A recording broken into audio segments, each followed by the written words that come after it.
Ladies and gentlemen, welcome to another edition of the Stire Sound, episode 33. We just keep on rolling along.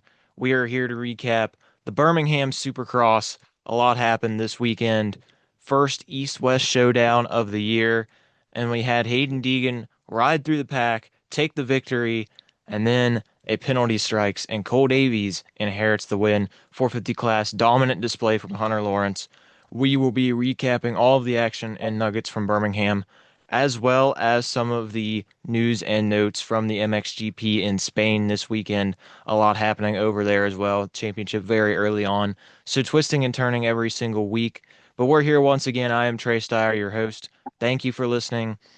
Spotify, Apple Podcasts, iHeartRadio, YouTube. You know where to find us. Be sure to like, follow, subscribe, click for notifications. Do all of that. Anything to help us out and help us get a little bit more reach. Thank you so much for tuning in. Joining me as always from the Dirt Legal Dirt Bike Depot WMR KTM team. Coming off a rough weekend, of course, Birmingham. Any East-West showdown, very tough for privateer organizations. Jack Noel is here. First foray into the 450 class, some promising signs there as well. And also watching one of your former team members grow and get a huge opportunity. So a lot of mixed emotions right now for you, probably. Yeah, no, I mean, this weekend in Birmingham for like a vibe perspective was honestly pretty good. Like nobody was like negative and nobody was really down. And obviously we didn't hear about the news about Gage until yesterday. So today we're on Monday. So it's been interesting last 48 hours, I'll say that much. From just the whole weekend in general. Like we flew out of Atlanta on Sunday, which is another crazy situation. Kind of crazy. So for some reason, this is just a funny side note. I see Joe Shimoda on my flight. He's running through the Atlanta airport, busting through the TSA lines. I'm like, what the heck, dude? This is crazy, funny stuff. I'm like, why is Joe flying Frontier on a Sunday or on a Sunday morning out of Atlanta? But no, yeah, for the team, it was good to have A-Rod. I think A-Rod brings a lot of like experience and just like being around those guys. He's able to kind of coach them a little bit in a sense, with being who he is and being been around the sport on every single level of team you can imagine. So he brings a lot of knowledge and stuff like that to us, and I think that for us to grow is something that we need to. It's good to have. And Trey, your camera turned off. You know, oh, Yeah, yeah. Just oh trying my to bad. fix it. All good. But no, it's been great to have A Rod, and then obviously with Gage leaving, like we were hoping to get Gage back by. We were pushing for this weekend in Detroit, but I don't think he would have been ready. And then maybe St. Louis. It'd be tough to come back at East West, but depending on how he was feeling, I think he would have came back if he was feeling like 95 to 100%. But at least we would have got Nashville and Cleveland and Philly with him, which would have been great. But it's just not the way the dice rolled for us this weekend. And our number was on 8, his number was on 6, and he hit the 6, and it turned into a factory filling. Um, I'm sure you guys can all presume it's going to be Triumph. I'm just going to say it. I mean, we announced that he's not going to be with us this weekend, so it's kind of like out off my hands at this point. Um, so yeah, a factory ride for a guy like Gage Linville. I mean, that's kind of the base within our team of what we want to do is give these guys a step to the next level. And I don't think if any of us sort of told him no to this opportunity, people be looking at us like we're idiots and we're holding somebody back, which I think is a very negative look on our team. But at the end of the day, like, yes, it does suck for us. Like, he's definitely our best rider when it comes to results wise, and obviously put us through it, but got us a podium and has been the stronghold of the forehead of our team for the last 2 years, 3 years. So watching him step away is definitely tough. Just being that knowing that we were me, myself, Max, Ty and Joey have been such a major part of his program for the last 3 years. It's definitely tough to watch him go, but I think it's like almost like graduating high school and you're moving on to college or something. So it's pretty cool. So I think for us as like a team, it's something that we can when we talk to other guys in the future, we can be like, look, man, like we've sent a guy to a team like Triumph, and I think that's something that you can kind of hang your hat on at the end of the day. So Yeah, I mean, this weekend we'll get Jackson Driscoll back, so we'll be back to a four rider roster, which is our typical sizing. So um, but with the addition of A-Rod, I think that it brings a different dynamic, definitely. I think the 450 class is much different. It adds a lot to our schedule, to our plate, just being that not everybody's on the track at the same time and stuff like that. So for our small little team, it's definitely a lot of work. But we brought in Rodrigo, a guy that I don't know if anybody knows, but he worked for Alvin Baker for a long time, and he's now A-Rod's mechanic and team driver. So added another piece to the puzzle there to kind of help with what was going on. So, but so far it's been absolutely great. I mean, I can today this past weekend, like I said, the vibes were at an all time high. And I think Detroit will be good. We have 1 p.m. press, so I'm looking forward to that. And it's just going to be an interesting next couple weeks. And I think we can kind of push our focus towards next year when it comes to reaching out to sponsors and stuff like that. Like it kind of gives us an answer to some questions we may have had eternally. So we'll see how it all goes. We'll see how A-Rod does. I think this past weekend he was dealing with some food poisoning stuff on Friday night, so he was kind of under the weather all weekend. So he didn't really have. I don't think he was 100% at all. I think he was 75 to 80% max, and he couldn't do much more than a couple laps, and it seemed like he didn't have much left in the tank. So I think come this weekend in Detroit, it'll be a much different story. And I think he'll be up there fighting for that main event, no doubt. So I'm looking forward to Detroit with the team, and I hope to see Gage on a black and neon yellow bike here soon. See how he does. See how he stacks up against the guys, and I really do hope for the best for that kid, man. I think he can do a lot. So yeah, it'll be sick. Really great opportunity for him. And I think, of course, I'm covering privateers the last few years and watched him from racing Ironman on a privateer gas just on his own to joining with you guys and really getting his career started to the podium last year. All that he's gone through the past few years and to be in a Triumph fill-in ride is a very cool opportunity for him. So congratulations to Gage. Stoked for his opportunity. Now we'll move to Birmingham, like you mentioned. We'll start with the 250 class because the East-West Showdown was the primary headline, and we had some controversy once again.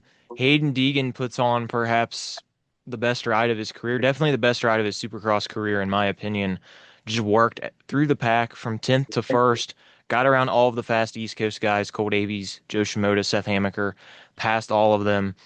It was funny because I was talking with some of my buddies from Discord in a group chat, and he gets up to fourth or fifth, and they're talking about the battle for first. And then I just pop in real quick to say all this for a Deegan win. And guess what happens? Hayden Deegan goes up there, mows through the pack, gets the race win, but Hayden gets penalized from the AMA, cuts the track a little bit. They showed it very briefly on the broadcast. It looked like as he was trying to pass Maximus Foland, he just barely cuts the first track marker of the split lane, goes from the outside, barely cuts in, and it's cutting the lane, technically switching lanes. You're not supposed to switch lanes when it's a split section like that. And he gets docked a point for it, or docked a position for it, rather. And this gives the win to Cole Davies, which Cole was very frustrated with his ride a little bit. He said he didn't ride to his full potential, even though he finished second and was up there. It was a little bit off from Davies considering how dominant Indianapolis was, but oddly enough, second time in the last 8 months that Cole Davies has inherited a win because of a Hayden Deegan penalty. Budds Creek Moto won last year. Hayden Deegan, Joe Shimoda both jump on a red cross flag, get docked a position. Cole Davies gets the win. Fun nugget from there, but Davies has a larger points lead now. Of course, Hayden Deegan's pretty much got the West Coast title wrapped up. Levi Kitchen led some laps, but ended up losing some positions there in the midst of everything. Pierce Brown injured, unfortunately, broken collarbone, fractured wrist, or dislocated wrist, excuse me, for Pierce Brown. That's a real bummer. Cullen Park injured as well, shoulder injury, I believe, there. You can speak to that a little bit more here in a couple minutes, but we expected a lot of twists and turns. We thought maybe there would be some shenanigans. I predicted that, but really nothing crazy. But Deegan does get the win, crosses the finish line first, but the AMA giveth and taketh sometimes. In this case, they take the win from Hayden because of cutting the track. They give it to Cole. A lot of people voicing their opinions. And once again, if we see more consistency, cool. That would be awesome because I feel like there have been times outdoors last season where Hayden would go off track, he wouldn't slow down to re-enter. I think of one example from Millville. I don't remember which moto, but I know he came out of the final corner. You have the single before the finish line, and he goes out of the corner so fast that he has to go around the single, but he doesn't slow down at all. He just cuts around the single, hooks back onto the racetrack. There was no dock there. So interesting to see the AMA stepping in this time. And there's been a lot of talk the last few weeks between the red lights and the lapper scenario. But either way, it's going to go down in the record books that Cole Davies won despite Hayden Deegan's great performance. Now Davies has a bit of more of a buffer going into Detroit this weekend. Finally, a normal East Coast round again. It's been a month since the last East Coast normal round. Of course, we had the Triple Crown at Indy, week off, East West at Birmingham. Now back to normalcy in Detroit this weekend. But Cole Davies, even though he didn't cross the finish line in first, even though he didn't feel like he rode a great race, was the ultimate winner of the weekend, not just because he inherited the victory. Yeah, and it really does play. This is much more than just Deegan losing a win. I think it plays into the fact of I look at the AMA's, like you said, consistency of their penalizing positions, and I think that the team aspect of this kind of played a part in it. Um, I think they talked to Deegan and were like, "Hey, are you cool with you taking the penalty for the position, right? Which is then 3 championship points plus position, so you don't get the bonus payout for the win, all that kind of stuff." And then Cole then moves to the victory. But what this does though is it takes like a guy like Seth Hammaker, Joe Shimoda, it puts a buffer between Cole Davies and now Seth Hammaker, who got third, right? Like I talked to Seth after the race, and I was like, "So what they like?" He's like, "Yeah, I went from being like 6 down or something like that to now, or like to 3 down to 9 down. Like it's a 6 point swing, which in this side of a championship, which I think it's going to be as crazy tight as it is a major swing. Like that's two races really. Like if you get first and Davies gets second, that's 3 points. Like so it's a major difference in just points in general. Where typically we would see the guy who wins if he does have a penalty like that, they take 5 championship points away from him, right? It's like Chase Sexton in Detroit. I bring it back to that all the time. Yeah. He won and he took five. They took 5 points away. So it's an interesting scenario. Like I really do think like I don't really understand it very much. I'll touch on this too. Like it's definitely a penalty. Like I don't think it wasn't like not a track up because the inside roller was a bit bigger than the one on the outside. Like it wasn't much bigger. Like it was maybe 6 to 8 inches difference. But at that time, like you're going over the lower jump, right? The lower roller to make it a little bit faster. So I understand why there was a penalty. And I think if it would have just been track markers and the rollers were the same size, whatever, right? Like not a big deal. But since the jump sizes were visibly bit like on track walk, they were visibly different sizes. I think it plays a bit of a factor into that. But I think the factor it plays in more is the championship battle on the East Coast, where Cole Davies now gets 5 extra points on Seth Hammaker compared to what it would have been just a 2 point gain compared to now it's a 5 point gain. So it kind of screws those guys on the East Coast over, which I think the AMA doesn't really think about that stuff, like when they do things before they make the decision. And to touch on the AMA thing, like, and I have no issue with the AMA. The AMA guys like John and all the guys that are over there, they are very friendly. They're not like rude people at all. Like they're great. And they, obviously they're trying their best. But like the scenario with Evan, right? Evan Fairing, Yeah. I really don't. I really Five don't. points? He has negative points right now, Trey. What are we Negative. doing? Like I don't understand that at all. Like and the fact that he's getting fined too, like what? Like I'm just like, dude, it's for ninth place in the heat race. Where like if Evan Yeah. makes the This is pass, doesn't typical last transfer spot stuff. yeah, like it's not like and they said this is what he told me because I talked to him after the race actually in Chipotle, funny enough. I was like, dude, I'll give you some props, man. Like you went in there like because the thing is like if he goes in there and takes Pierce out and makes the main, like he's the hero. Like they're like, dude, you're the Yeah, man. Like I mean, exactly. I hate to say it, but I don't think Evan Phoenix Ferry Honda has kid keeping a yeah. star guy out of the main event. Like, that's sick. I don't think anybody looks at that and goes, man, like, you're a dick or you're whatever. Like, you look at it and you're like, dude, that was a sick move. You did what you had to do. Like, and that's kind of what I was sitting next to one of the guys that worked for Phoenix. Like, dude, you got to give the kid some props. Like, he went for it. And, like, granted, it was not executed very well, but I don't think the point of him getting out of that without crashing was ever on his head. It wasn't like a full blown blatant, Alession Villapoto takeout at whatever, right? Like it was, he squared him up, he got under him, and he had to do what he had to do. He took the line away, and like that's not. I don't think it's a non-racing thing. Like you people beg for bar banging and stuff like that. We get some, and then the AMA goes up there and throws this like what seems to be like the biggest penalty of all time for a simple little takeout where two guys go down.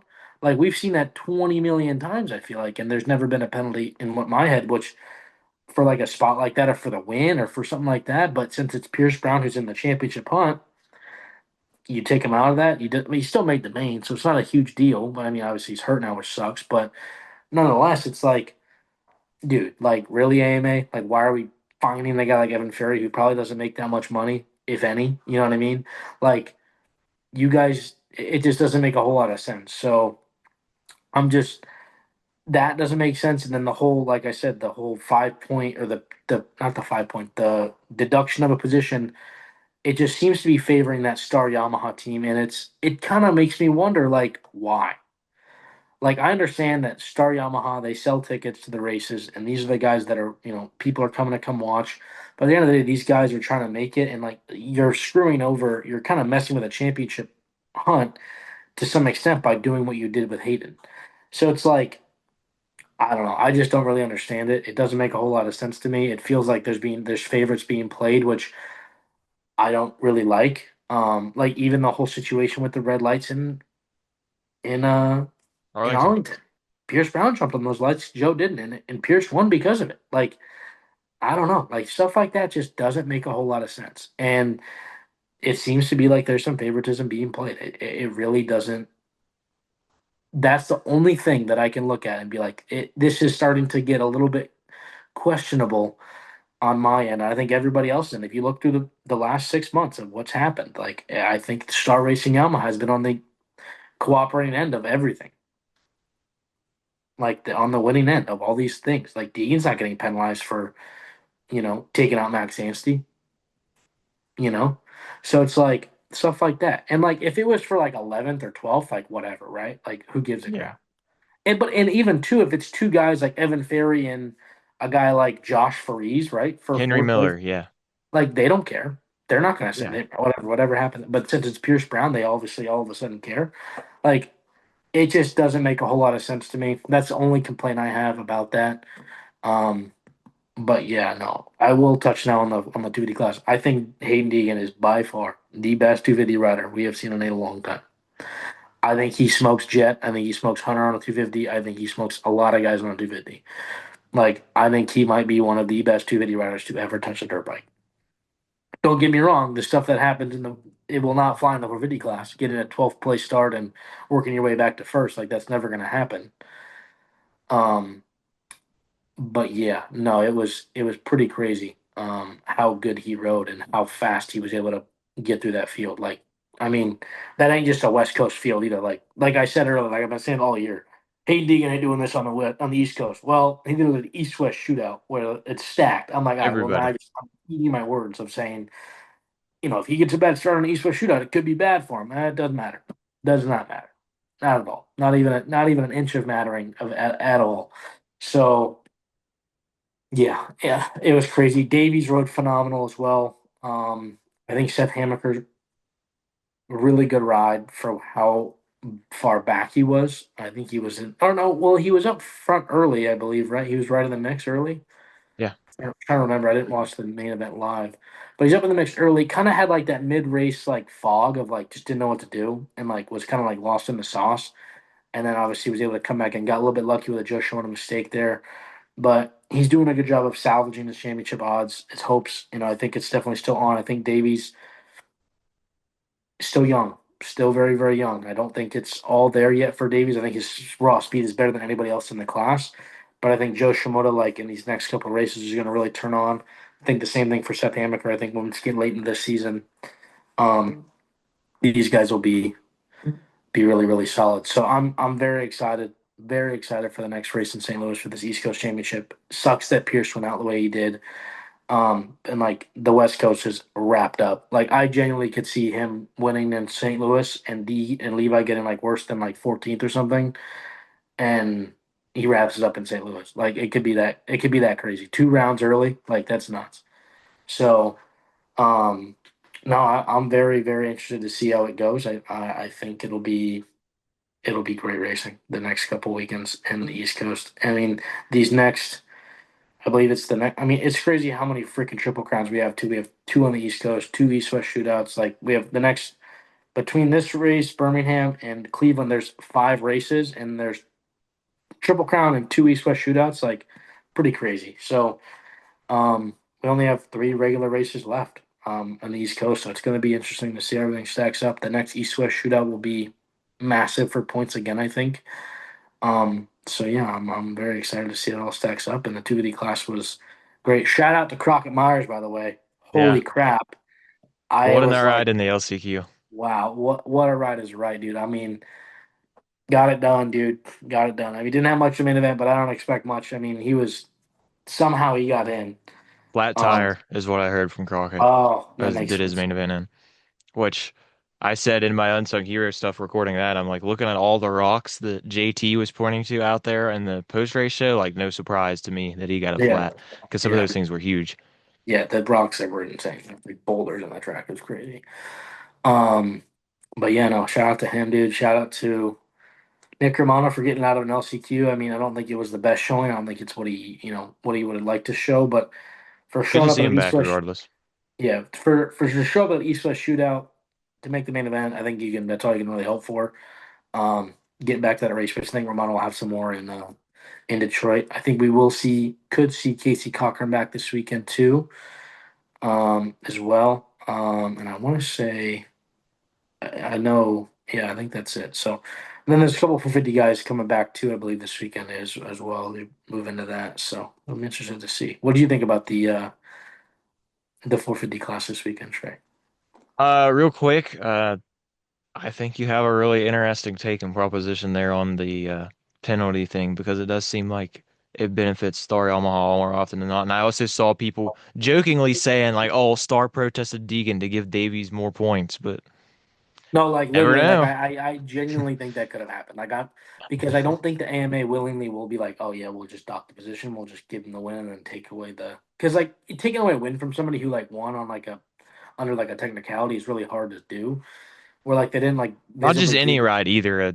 I mean, insane ride. Like I said, Yeah, probably the best of Deegan's career. Definitely yeah. the best in Supercross. So like I think it was definitely some a little bit of a little bit of collusion, I'll say, from the Star guys saying, yeah, let's just take the win away, give Cole a couple extra points. My thoughts on the 450 class, Hunter Lawrence was unreal on Saturday night. Just Oh, dominant performance. And Ken Roczen, I'll admit as well, Kenny was the only guy in the range of Hunter Lawrence. They put 30 seconds on Eli Tomac. 30 seconds on Eli. I mean, 30 seconds on Justin Cooper, 30 seconds on Jorge, on Mookie. I could see that no problem. 30 on Tomac is ridiculous. And of course, it was a wild night for Tomac. He had Justin Cooper's boot stuck in his rear wheel and in his swing arm in the heat race. He has to go through the LCQ, which was a bit of irony after last week and all of the privateers takes, and he was on Privateer Island racing through the LCQ. But Hunter Lawrence was just surgical and precise, and he really has found another gear these last few weeks. Once he got that first win at Arlington, he has really developed into that guy. I think now he's finally started to realize, like, wait a second, this is me now. Like, I can control this. And Birmingham was evident of that. And like I said, Ken Roczen, and it wasn't like Ken Roczen just started in second and was attached to him nose to tail. I think Kenny started like 10th or so as well, kind of like Hayden Deegan did, and just worked his way up. And then, I mean, he wasn't on Hunter's rear wheel, but only a couple seconds behind. And then, of course, as I mentioned, Eli Tomac's 30 seconds behind. Great rides from the top two, and that's 3 of the last 4 Hunter Lawrence wins in the main event. And that's looking real dangerous for the rest of the field right now. I think he extended his lead to 9 over Tomac. It's been back and forth for a couple weeks, +4, then +1, then +4, then +1. Now it's at +9. And Eli, all things considered, third place looked like a decent night on paper, but when you're 30 seconds behind your title rival and he puts in the most dominant display of his career, that could be cause for concern, in my opinion. Yeah, no, 100%. I think Eli though, like he's such a veteran. Like it's so hard to be like 30 seconds behind Hunter Lawrence. Kind of just said it wasn't his night. Like maybe it wasn't. Like he just didn't feel like pushing that envelope of trying to catch Hunter or catch hold on to Roczen. Like he just managed his third place, stayed where he needed to be, and finished out with what he could finish out with. Like I think that's a championship style ride. It's a veteran style ride. Like that's good, right? Like that's not bad. It's not like you said cause for concern. It's not a great look, don't get me wrong, like to be that far off your opponent, but I don't think he was necessarily pushing the envelope as hard as maybe he would have at a race like Daytona or something like that. So Point. um definitely interesting, but I will give props to freaking Ken Roczen, man. That kid, I mean, oh my gosh, dude. He was absolutely flying in the first like 5 minutes of that race. I was like, holy crap, dude. Like same like Jorge Prado. Like Jorge Prado looked really good in the first 5 minutes. Like I think Jorge Prado, like I was watching that race. I was like, dude, genuinely, this man Jorge Prado could like actually be a contender for a title here in the next couple years. Like I'm not kidding. Like I think once he figures out like to hold that pace that he was holding, because he was like catching Hunter at some point, like a little bit there, a little bit here, losing in other spots. Like he was unreal in the whoops, jumping included. Like he was jumping the whoops like freaking prime Marvin Muscan. I'm like, where did this guy come from? Like I'm like, holy cow! Like I I was can't like, wait to see him outdoors, dude. oh dude, I'm ready for that, bro. Like he's gonna be wicked fast. Um, so yeah, dude, like I'm like, wow, this is pretty unreal. So nonetheless, I think like it was a great ride for Jorge Prado too. And I mean, I think that if he can get into that 20-minute range where he can hold that pace for 20 plus two or 20 plus one, it'll be scary for those guys. But yeah, just another shout out to Ken Roczen, dude. And then Hunter Lawrence, man, on another level tonight, or on Saturday night. It was poetry in motion for that kid. He didn't have anything go wrong. He was riding so smooth, so fast. You could just see how effortless he looked. He looked like prime Jet Lawrence out there. I mean, nothing could go wrong. It seemed like he just was hitting all of his marks. I mean, it was impressive. It was very, very impressive. Um, Lapped up to eighth place as well. Forgot to mention that. yeah, man. I mean, these privateers, man, they gotta go. Mm. I'm just Sorry, kidding. Jordan Smith. Sorry, Garrett Marshbanks. Yeah, no kidding. But no, I mean the track was short, so I didn't expect it to be like that. And like just the 40 class this weekend was kind of weak, so it just no, it seemed like it was 8 or 9 factory guys when we started the season with 12 or 15 or something like that. So yeah, no, it was interesting. It was very, very interesting. I'm sorry, but very stoked with how Hunter rode. I think it's a championship style ride. I mean, Huge. to grab the championship after Indy last weekend, or Indy 2 weeks ago, to do that, win there, and then come into Birmingham, win again after the off week. Like it's just like you're just taking that championship and you're winning that tug of war battle right now, man. So I think if he can continue with the momentum, if he can win again in Detroit, which is a track I think Tomac likes, I believe.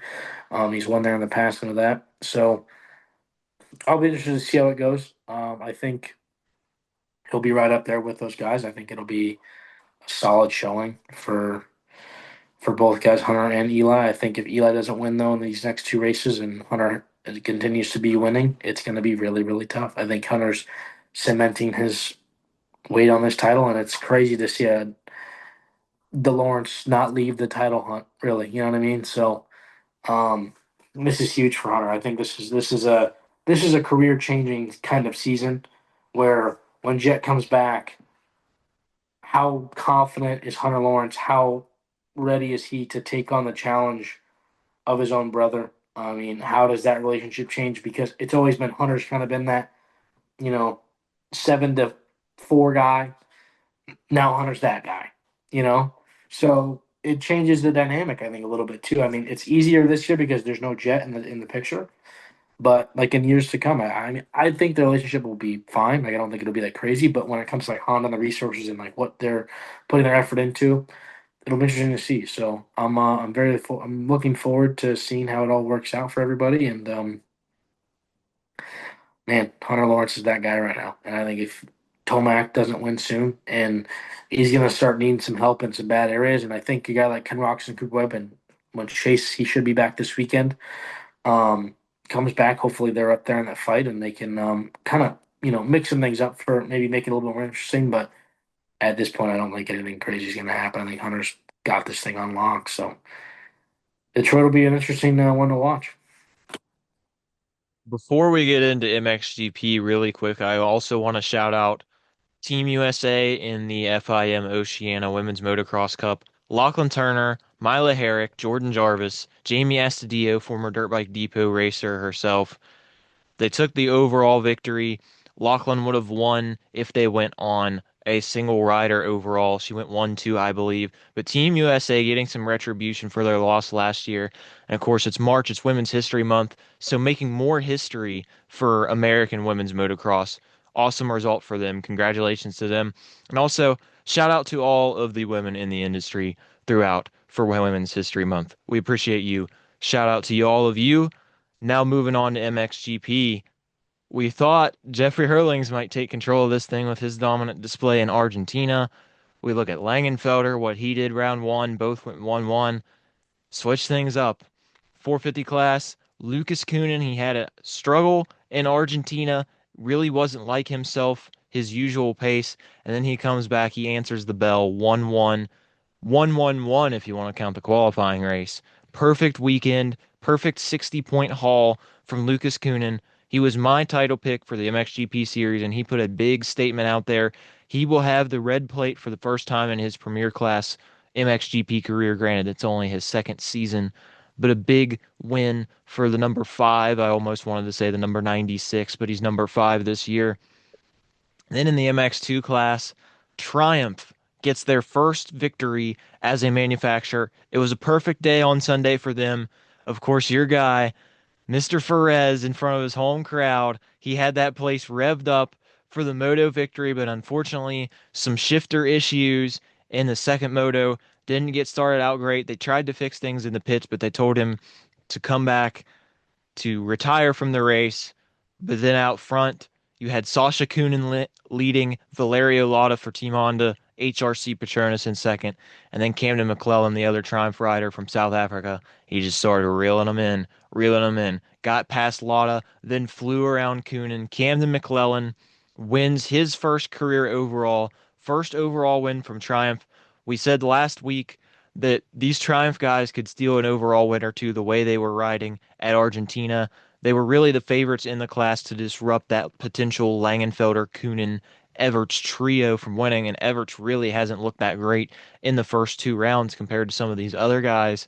But we got shifts in the championships. Obviously, we're only two rounds in, but just when you think Jeffrey Hurlings and Langenfelder with their first round success could run away, Coonan and Ferez and McLellan getting moto wins, spoiling the party. Tom Vial still right there as well, not as good on Sunday, but he's also outscoring his teammate Jeffrey Hurlings 19-0 in qualifying races, which could be big down the stretch. Regardless, huge win for Lucas, and an even bigger win for Camden McLellan, first career victory for the Triumph crew over there.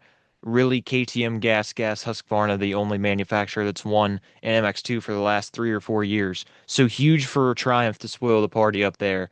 Monumental achievement for that organization and that brand. Yeah, no, I was stoked to see my boy Guillaume Ferez up there on the top step after Moto One. I was so stoked, man. I was like, dude, to win it from your home track in Barcelona, like That super place was sick. roaring, man. Yeah, that place was stoked. So that was really And cool to Garcia see. won the EMX 250 race real quick as Yeah, well. I don't know if you saw that or not. So Spain, that Spanish crowd was just losing their minds in the early yeah, stages on Sunday. that was sick. So, and I think too, like if that shifter problem doesn't happen, I think he's right up there with the contending for the overall. So, 100%. like, I think for sure he would have been up there. He looked so good on Friday and Saturday. I think he got third in the quality race, I believe, after like a bad start. So, um, and this is where I think these quality races really matter, like in the sense of a championship for this MXGP season and these early stages where they're kind of like swinger races, right? Like they're almost like you go down and you don't get 10 points if a guy that you need, wins like Lucas Coonan won it. And like Lucas Coonan goes out there and gets third in that or whatever, seventh or something in that quality race and then wins 1-1. I don't think he has the points lead. So it's like very interesting how these quality races kind of stack up. And I think Hurling's, like you said, getting outscored by his teammate Tom Vial 19-0 in these quality races, like it's really tough. Like if you're not in the top 10, like scoring some points, like it's like you're really just it's like a losing battle for you. Yeah. So I think these quality races are going to start mattering more and more, and I think that's a good thing. I think it's cool that they're putting up points for these. Like you make these guys really try hard for them, and yeah, I'm excited to see how the rest of the season stacks up with three moto formats really. Um, but yeah, no, the MX2 class, like you said, like the Triumph guys kind of being the second right behind that Langenfelder, even taking over the spot from Langenfelder now at this point, it seems Yeah. like. It's interesting. I think this is really good confidence for that whole team to have two guys that are right up there in the fight. Um, Bummer for Gillum to DNF that second moto. I think if he didn't, he'd be even closer in the championship fight. I think he's still like third or fourth Yeah. Still overall. third, I believe. So that's pretty crazy to see after to have a DNF in a moto and still be right where he wants to be, like in a He and simple Sasha, race. I believe both. Sasha Coenen also fourth with a DNF because he DNF Moto 2 in Argentina. And those guys, Yeah, granted, they're 19 to 20 points off, but something happens in a quality race to somebody, they could swing around again. exactly. So it's going to be interesting. I think McLellan needs to keep it clean, and same with Langenfelder. I think it's going to be a battle between those two guys of being consistent. And I mean, I think that there's some spoilers in the back of the pack. I think if Gillum can continue his consistency he's had so far this year, minus the mechanical problem, it wasn't like it was his fault. Yeah. Um, so I think if he can continue on the bike and stay strong and not throw away motos and continue to be strong, I think it'll be a continuous success for that team, and he'll be on the podium multiple times this year. Because I think starting off a season strong is the biggest thing you could hope for. Like we see with Hunter, like wins a race finally in Arlington, and it's taken off from there. So Momentum's McLellan everything winning, sometimes. McLellan winning in Spain, it could be an absolute McLellan fest this year. And Langenfelder looks like an idiot. Like you know what I mean? Anything can happen. So I'm interested to see how it goes next weekend. Where is next weekend, by the way? Switzerland, Frauenfeld. Switzerland. In Switzerland, and I think if these guys can continue on the pace of being consistent, I think Langenfelder's going to be under some real pressure this year. And I think that's the one thing that this class lacks is the consistency for what it seems like from other guys. And Langenfelder was the most consistent guy last year and won the title. So if these guys, other guys like McLellan, Perez, and if Coenen can continue on with the consistency, I think we can see some. If whoever falters in even as simple as like going down in a qualifying race and getting seventh place. Like it could go from that to being, gaining 10 points or something like that or whatever it is. It could be serious championship point swings. So, but yeah, it's cool to see a Triumph for the red plate. I think Triumph has got to be over the moon with their the results, and I think sticking behind guys is what seems to be Triumph's MO right now. Sticking behind Jalik Smith and Faulkner, through all their hard times, and I'm sure that will 450 guy next year with Mikael Herrick coming over. Um, but like it's cool to see that they're, you know, sticking through with these guys and it's starting to pay off in some sense. It seems like they really got the bike figured out, and that's the best you can hope for is being a bike for what it's been 5 years now since they developed that 250 or they came out with that 250. They came out with in 2022, I believe, 2023 maybe. 24 was the first season of racing. I don't know when the bike exactly came out, but this is only year three of racing and they already have the red Exactly. So plate. year three of racing, and you're already building a winning machine. Like that's pretty darn impressive if I'm trying. So you really have to pat yourself on the back and hope for the best coming in the near future. So I think it'll be great for them. It proves that they're a proven motorcycle. I think if you're a guy questioning the ability of that bike, it should no longer be a question. So it's only good for that brand. I think for McLellan and Perez both, they're on good motorcycles and they can compete. Camden said in his post-race interview, he's like, we worked on getting the bike dialed in the off season, and both guys love it. And you can tell that. Double podium for Triumph in the first round at Argentina. Then they go out and win both motos. That is absolutely huge for that program. Now we'll start to shift gears. Of course, we've been showing you the entry list every single weekend for Supercross. Now we'll go over here. And here we go once again. We got Detroit coming up this weekend. Not really finalized yet. Of course, we're on Tuesday afternoon. But of course, we have all the big names. I really don't think anything's crazy in here. You said we could expect Casey Cochran back this weekend, possibly. Of course, Colin Park missing after his injury. Unfortunate situation there. We got Luke Cloud. Oh, that's awesome. Energy Savers on. Nick Romano, of course, back with the Pro Circuit boys. You got Marcus Phelps, Chase Kessler in there. Nothing crazy on the 450 entry list, 250 entry list as well. We could potentially see a Chase Sexton come back this week, maybe. Dylan Ferrandis is back from Is his AP racing? AP is listed on the entry list. I believe he said on Instagram today, we're recording this Tuesday afternoon, that he will ride on Thursday and then make a decision then. So TBD on Aaron Plessinger as of right now, but I wouldn't be a bit surprised to see him. But at the same time, I wouldn't be too surprised to see him missed the weekend as well. Of course, further on down. Awesome to see Justin Bogle back as well last weekend, putting in the main event on the Twisted Tea Suzuki. Preston Massiangelo hopping up this weekend on the Gas Gas. Great to see a Gas Gas back in the 450 class. Of course, your guy A-Rod in there. Now let's go on MXGP.com. We got entry lists for the MXGP of Switzerland. And of course, we've got, oh, there's 40 names on the list. Don't know if all of these guys will compete, but of course, we got the big names. Rick Elzinga back on the entry list. He hasn't been able to race yet this year, so it would be cool to see Rick make his season debut. Thibaut Benestant went down pretty hard in the quali race, or in practice, actually.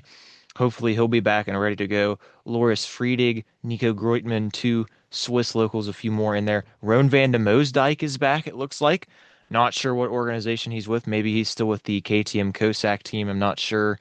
They're not one of the traditional teams or one of the teams that was signed up for the whole year, so I don't believe they're listed. Roman Pep once again listed. I don't think he competed in Spain. He was on the list, but I don't remember seeing him out there.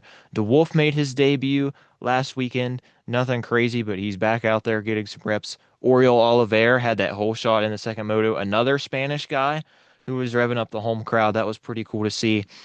Go a little bit further. Jeremy Seawer. Oof. It's been really rough for Jeremy to start this year. He has been lagging behind the competition. He's been getting lapped. He's been in the 17 to 20 range, and this is a guy who's won GPs and been second in the championship before. It is looking dire for Jeremy Seawer. Home race this weekend. Maybe he can pick things up. Federico Tuani's in there, the Italian. Cato Nickel on a KMP Honda this year. Arnaud Tonis on a JK Racing Yamaha. I think Isaac Gifting's been hurt. Wow. Pro Circuit Kawasaki legend Arnaud Tonis back in MXGP. Of course, we got Tom Cock is back. Tim Geiser, fresh off of his first podium with Yamaha. Noah Ludwig, who had a really good start at one of the rounds and was up front for a little bit. Then you got Marcel Stouffer, the Austrian, who is a part of that Osichka MX Team KTM group that Julius Mikula competes for in MX2. Mike Gorder, another Swiss guy. Of course, Ben Watson looked pretty decent, honestly, in his first race aboard the Dirt Store Triumph in MXGP. Now He had MX2. a good quali race. Pretty sure he got Yeah, like fifth or something. he ate as well in the first moto. But MX2 class, pretty standard list here, of course, looking through there, trying to see if anything sticks out, but really not. Morgan Benatti, I have heard that name. Maxime Grau was back in Spain for Team Matty Honda. He was a bit of a late addition to that team with Marc Antoine Rossi stepping away from racing. We have another new face for the KMP Honda team, Luca Disserens. Not familiar with the guy, so apologize if I butchered your name. Lot Van Drunen is back. She scored a point. That's right. We had a woman scoring a point in the MX2 class. Lot absolutely rips. She's on the Debates Racing Team Yamaha crew. Ollie Colmer is back. Noel Zanox. 32 on the entry list as of right now for the MXGP of Switzerland. And now we'll go to predictions. And I didn't update things from the MXGP, I believe. But here in Birmingham, here's our results from Beham. Not a good night for either one of us, really. And you see there, I had Cooper Webb winning. I've picked Cooper Webb for the win like four out of the last five races. Yeah, five out of the last six if you go back to Glendale. Clearly, it's not working. I'm not picking Cooper Webb this week. Spoiler alert. But it's not working out. Jack got the podium, just not in the right order. He did have Seth Hamaker in third position, so gained some points on me. There you see our random spots. J Coop was one spot to the good. Prado was close to that. Of course, Pierce Brown went down, unfortunately. Now getting into Detroit, I should have done my due diligence earlier and copied things over. But we are getting ready. I didn't even roll for my random bike. I'm slacking today. Or random position, not random bike. But Detroit is here. We got a random spot. I'm going to quickly look through and see because we've done 5th, 18th. I don't want any repeats. Very quickly try to see if we can roll here. 11th place. I feel like we've done 11th already. 16th, we've done 16th already. Of course, it's not going to cooperate with me when I want it to. 6th place is new though. We're going to do 6th this week for the random prediction, which is solid. My stupid screen share thing is in the way, which is why I have to keep dragging these tabs over to exit out of them. And then we have the MXGP of Switzerland this weekend. I'll change the colors later to match the Switch flag. I didn't update this as well, but I had Lucas Coenen. Yeah, Lucas got the job done. Thank you, man. Jeffrey Hurlings was second too. Look at that. Good weekend. Good weekend. You had Tommy winning. Wasn't quite up there. Tim did get a podium though. Fevra going down, that was pretty unfortunate to see. Hopefully he's okay and back this weekend. That was a nasty one at the end of the moto. Ed had Hurlings winning. That did not happen, but Hurlings was on the podium. He did like you did for Birmingham. He had the right guys, just in the wrong order. So they're in yellow. None of us got Camden McLellan winning the race. Sasha Coonan. Trying to remember if Sasha was on the podium. I believe he was, yes. Perez, unfortunately, probably could have been second. Langenfelder, forget whether he was second or third. Let me check real Linville got quick. second. Okay, Langenfelder was second. Yeah, I'm pretty sure he got Couldn't second. remember. So there we go. Sorry, folks. Loose program today, as you can see. Guy was not able to get the overall win, unfortunately. Langenfelder, Everts. I've been a little bit disappointed with Liam Everts so far this year. He's not been quite at the level I expected. I expected him to take a leap, maybe try to challenge with some of those championship frontrunner fellas, and that's really not happened, unfortunately. So now I have 10 points from there, 20, 30. So I gained, let's see, I'm on 40 now total, so I gained 30 points from my picks. You gained 15, which puts you on 25. 25. And then Ed, solid weekend for him. 30 points for him as well. So Ed and I are tied for the lead in GP standing, obviously very early in the year. But all right, Detroit, now we have those ready to roll. We've got MXGP of Switzerland as well this week. I'm going to try to go rapid fire on my Detroit predictions. 250 class. I got Cole Davies. I got Joe Shimoda. I got Seth Hamaker. If it ain't broke, don't fix it. I think those guys are by far and away now the best 250 guys in the class. Random spot, 6th place. Give me Nate Thrasher. He's going to be somewhere around there. He could win. He could finish 12th. I don't know, man. Nate Thrasher. Then for the 450 class, I think Hunter Lawrence is going to win. I think I'd be pretty stupid to pick against him at this point. I'm going to have Tomac in second. I'm going to have, actually, I'm going to have Chase Sexton in third if he is back this weekend. If he is indeed back, you know what? Chase is going to come back with a podium, which is going to be big for him. 6th place finish in the 450 class. I picked him for my random spot last week. We've got Chase coming back into the field. So I'm going to go J Coop again. NBA J Coop for P6.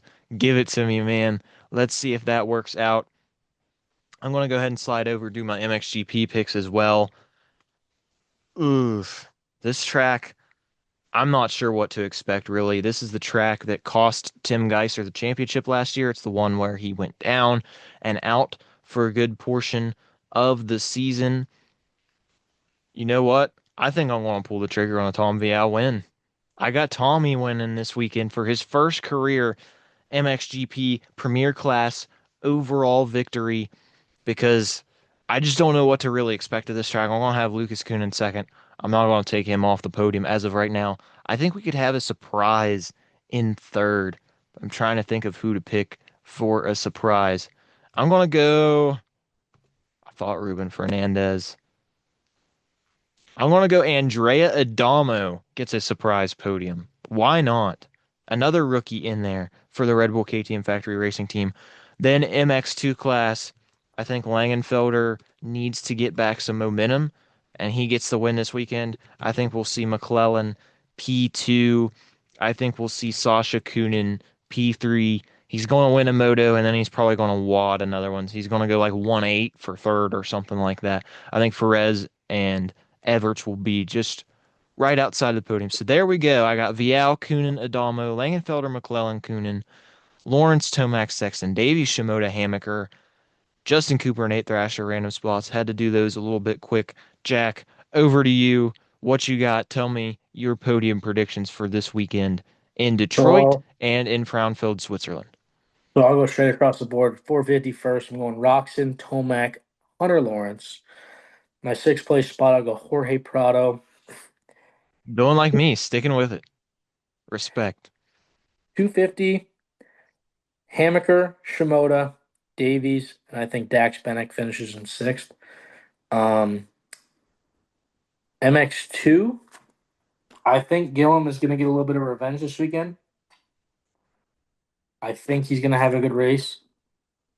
I got him winning. Langenfelder second. I think Langenfelder's just smooth and consistent. I don't know if he gets a moto win. Maybe he does. Maybe he doesn't have a great race, something like that. But I think he still finishes in second. Then I got Sasha Kunin getting third. I think he's finally got a podium. Or I think he podiumed this past weekend and got third as well. So I He think he's did. got something more in the tank. I don't think McLellan.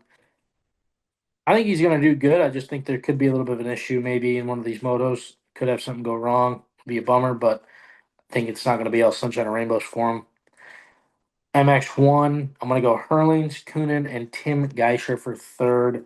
I think those are solid picks. I don't think Tim's been on the podium yet this year, but I think it's coming He was soon. this weekend.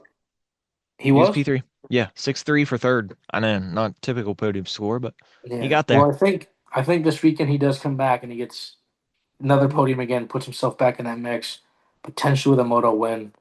I'm excited to see how he does. Hopefully, get up to a better start and maybe lead some laps. I think we did things a little too late today for Ed to send in his podium predictions right away, but we will definitely have those for you next week. There you see it. Look over our podium predictions one more time. Detroit Supercross, MXGP of Switzerland in Frauenfeld. There you have it, ladies and gentlemen. All right. This has been episode number 33 of the Stire Sound. Thank you so much for listening along. Jack, any last things to add before we conclude today? No, but I'm hoping we see some DVD bikes in that main event. Maybe it's A-Rod, maybe it's Marcus Phelps, maybe it's Chase Kessler, home race for the old boys. So, yeah. Fingers crossed. Hopefully, we see some Dirt Legal, Dirt Bike Depot, WMR, KTM's, 110 racing gear in the main event 60 this weekend. helmets. 60, that's right. Keeping those heads protected. KTM machines. But this has been episode number 33. Thank you so much for listening. For Jack Noel, I am Trey Stire. Thanks, everybody. Have a great week. The Stire Sound is fading out.